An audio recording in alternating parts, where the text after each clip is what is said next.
This is Algebra 1, and we're going to talk about disjoint and overlapping events in probability. First one we talk about is called disjoint. It means when the events don't have any outcomes in common. The first example they give us is if you roll a die and you're looking at odd numbers. Our odd numbers on a die are going to be 1, 3, and 5. Or if you're looking for the probability of getting a 6, that's by itself. The two have nothing in common. So if you're looking for the probability of rolling an odd number or getting a 6, you would take the probability of an odd number, which would be 3 out of 6, and add it to the probability of getting a 6, which would be 1 out of 6, and add them together, and so you would have 4 out of 6, a probability of rolling either an odd number or a 6. Now, overlapping events is when they do have some outcomes in common. So here's an example of an overlapping event. We're going to roll that die again, and one outcome is odd numbers. So again, the odd numbers on a die are 1, 3, and 5.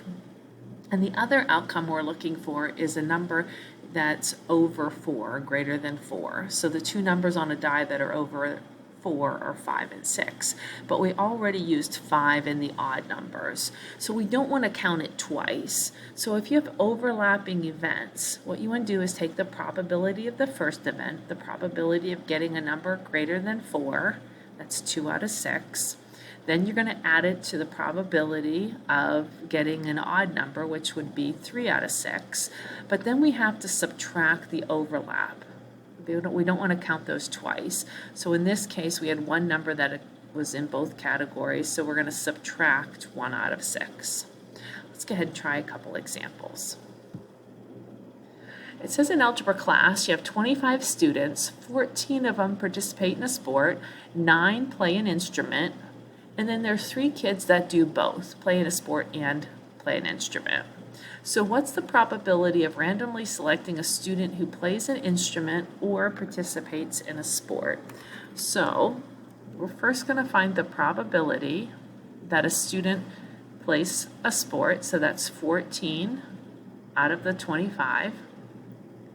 And then it says or, so we're going to add that to the 9 kids who play an instrument. But some kids got double counted because there's 3 kids that both play an instrument and play a sport. So we have to remember to subtract those before we finish.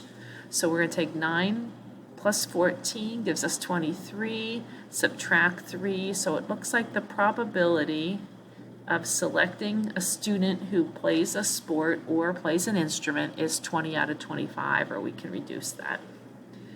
It says 30 Chick-fil-A employees were surveyed about their favorite sandwich.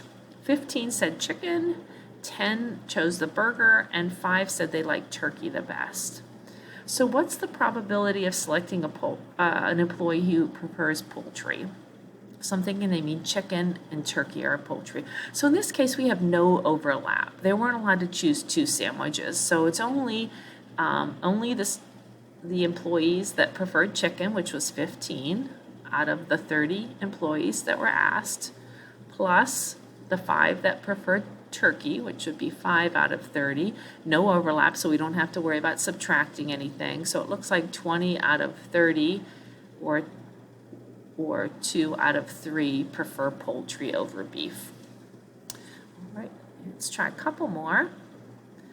You're camping with 12 friends. 5 of them brought a tent. 8 of them brought sleeping bags, and there are 4 people who both packed a tent and a sleeping bag. So we have our overlapping events right there. What's the probability of randomly selecting a friend who packed either a tent or a sleeping bag? Okay, so we said there were 5 of your friends, 5 out of 12 packed a tent. That was nice. And there were 8 people that brought sleeping bags, 8 out of 12. But some of these people were double counted. They packed both. So we have to remember to subtract those out. So we're going to subtract 4 out of 12. They all have common denominators. So we're going to take 5 plus 8. That gives us 13 minus 4. So it looks like 9 out of 12 of your friends are going to either have a backpack or a sleeping bag. Last one here. It says you're talking to your friends at the lunch table. You say, hey, what's your favorite flavor of Starburst? 3 of them said strawberry, 2 said watermelon, 1 said orange. So in this case, there's no overlap. They weren't allowed to choose 2 of their favorites, just 1. So I did something a little different. I said, what's the probability of selecting a friend who doesn't prefer orange? And again, they only had 3 choices. They couldn't choose another one. So that means if they don't prefer orange, that means they preferred strawberry, which is 3 out of your 6 friends, or they preferred watermelon, which is 2 out of 6 friends.